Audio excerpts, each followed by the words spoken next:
27 রমজান হওয়ার আগে আগে একবার হলে আমলটা করবেন, 2 মিনিট সময় লাগবে। ভাইরা আমার, কপালটা খুলে যাবে, ভাগ্য খুলে যাবে। আপনার সন্তানের জন্য, আপনার বিদেশের জন্য, আপনার কাজকর্মের জন্য, ব্যবসা বাণিজ্যের জন্য, সকল কিছুর জন্য আপনার ভাগ্যও খুলে যাবে। আল্লাহর কসম করে বলছি, এই আমলটা যুবকেরা তোমরা পেলে শেয়ার করে দিবা। আমল না করেও সব পাবা, শুধু তোমার একটি শেয়ারে তোমার আমল হয়ে যাবে।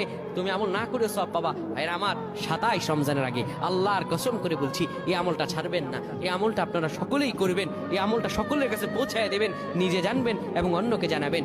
যত মানুষ বিপদগ্রস্ত আছেন, যত অভাবে আছেন, বিদেশে থেকে দেশে আসতে পারতেছেন না, বিদেশ যেতে পারতেছেন না, বিপদের উপর বিপদ লেগে আছে, 27 রমজান হওয়ার আগে আমলটা করেন। 2 মিনিট সময় লাগবে, বেশি না।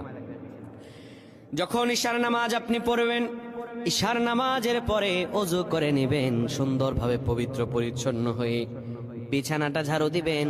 বিছানার ভিতরে এরপরে আপনি শোয়ার আগে সুন্দর করে আপনি ঘুমানোর আগে পড়বেন, ইয়া মালিকু ইয়া মালিকু 100 বার পড়বেন। এরপর ইয়া খাবিরু 100 বার পড়বেন। তারপরে একবার দুরূদ শরীফ পড়বেন।